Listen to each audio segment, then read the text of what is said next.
When you're a girl, you learn early that people give attention, not unconditional love. But why does that make so many of us crave validation and confuse being wanted with being safe? That's exactly what we're breaking down, the Cassie Howard Mindset. Not to call her weak, but to understand the psychology behind it and how unlearning it is the real glow-up. So, if you've ever changed yourself for a guy, or felt like changing for anyone else, this is for you. In my opinion, one of the biggest reasons why Cassie gets into so much trouble is that she doesn't know who she is when no one's watching. And it becomes obvious that this is exactly what the writers wanted as you get to know about Cassie's plot for season 3. Rumors suggest she ends up married to Nate Jacobs and begins reinventing herself as a kind of influencer, someone whose sense of worth is tied to being watched, validated, and desired. It's not about passion. It's not about purpose. It's about visibility, being chosen, being seen. When she's alone, there's no solid sense of self to fall back on. So she becomes a mirror. She reflects whoever is in front of her. She mirrors men, adopts their desires, and slowly shrinks herself to fit into their world, because being needed feels better than feeling empty. She doesn't ask, "Do I even want this?" She asks, "Will this make him stay?" And over time, the more she molds herself to fit someone else, the less she recognizes herself without them. This leads your identity to be completely external. And when your identity is external, abandonment doesn't just hurt, it feels like death. Because when they leave, they don't just take the relationship with them. They take the version of you that existed inside it. And suddenly, you're left alone with someone you don't really know. This is why relationships start feeling like lifelines instead of partnerships. If you don't know who you are alone, being wanted starts to feel like purpose. And losing someone feels like losing yourself. So what does one do when they are in this toxic pattern? And how do they heal?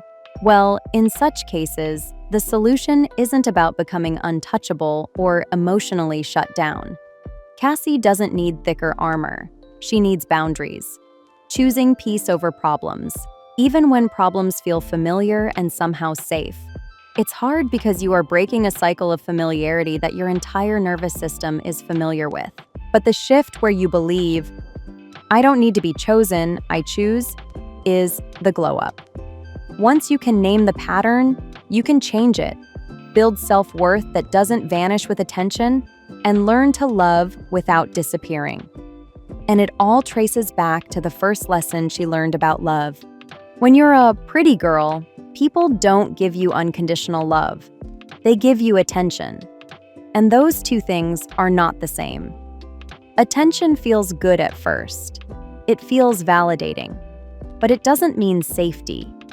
It doesn't mean respect. Cassie grew up in a world where people looked at her before they listened to her, where her body received more praise than her boundaries, where being desired made her visible, but not truly valued. And when that's the kind of love you're given, you learn something dangerous without realizing it. Your worth has conditions. That if you look a certain way, act a certain way, stay soft enough, quiet enough, pleasing enough, then maybe someone will stay. So instead of simply existing, you start performing. This is why Cassie doesn't chase men because she's empty or desperate. She chases them because she was trained to believe that being chosen equals being safe. That love is something you earn by being desirable, not something you receive by being yourself. Over time, conditional love turns into something else, validation addiction.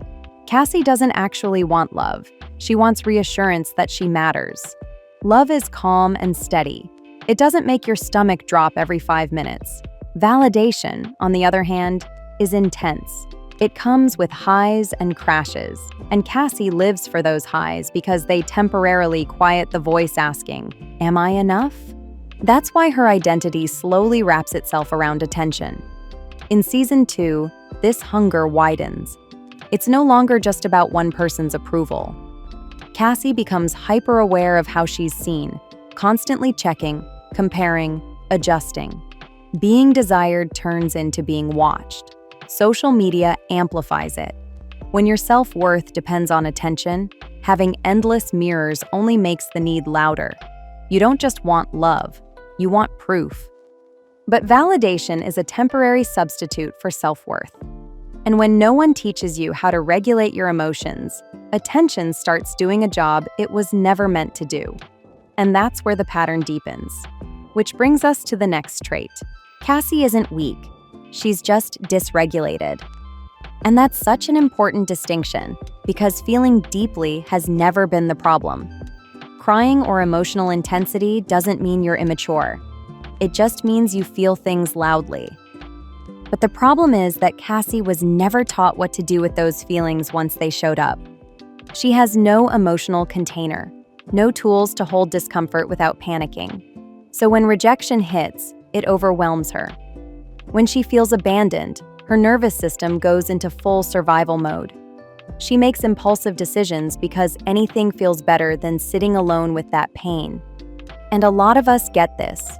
Some of us were never taught how to sit with uncomfortable emotions. We weren't shown how to self-soothe, how to calm ourselves down, or how to let a feeling pass without acting on it. So instead, we reach for people. We text, we beg, we cling. We look for someone else to regulate us because we don't know how to do it ourselves. And your need for comfort can push you into choices you later regret. Emotional regulation is a skill. Most of us learn it from our parents when we were kids, but some of us have to teach it to ourselves as adults.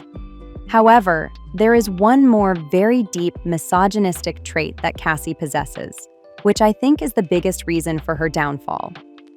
As much as people would want to believe, pick-me isn't a personality, it's a wound. Because Cassie's behavior doesn't come from competition, it comes from fear. She isn't trying to win against other girls or steal from anyone. She's trying to feel chosen. Because being chosen feels like proof that she's worthy of love, attention, and care. And do not think I am trying to justify her actions, because I only want you to empathize with Cassie without excusing the harm she causes. Cassie's pick-me tendencies show up in subtle, familiar ways. Silently competing with other girls. Feeling invisible unless someone desires you. Believing beauty is your main leverage, your safety net, your way in. When you think your worth lies in how wanted you are, you'll do whatever it takes to stay wanted. But here's what glow-up culture rarely says out loud. Pick-me behavior fades when self-trust grows. You don't suddenly stop wanting love. You just stop begging for it. You stop shrinking yourself to fit someone else's approval. And that's where real growth for Cassie would begin. If she were to evolve in a future season, it wouldn't look like a dramatic personality flip or a revenge glow-up. It would be quieter than that, more uncomfortable, more real. It would look like her sitting with discomfort instead of running from it, letting attention fade without panicking, being alone without immediately needing to fill the silence with someone else's desire. Growth for Cassie would mean no longer using love as proof of worth. It would mean choosing people intentionally, not urgently. Trusting that rejection won't destroy her. Learning that being unchosen doesn't mean being unlovable. Because when you stop trying to be chosen, you finally get the chance to choose yourself. If you saw yourself in Cassie, don't judge yourself for it. Sit with it. Reflect. Ask yourself where you've been seeking validation instead of safety, attention instead of consistency. But what do you think? Share your thoughts in the comments, save this for later, or send it to a girl who needs to hear it. Healing is easier when we do it together. And if you liked this video and want to level up, I'll suggest you watch the Maddie Perez Mindset. Watch it right here!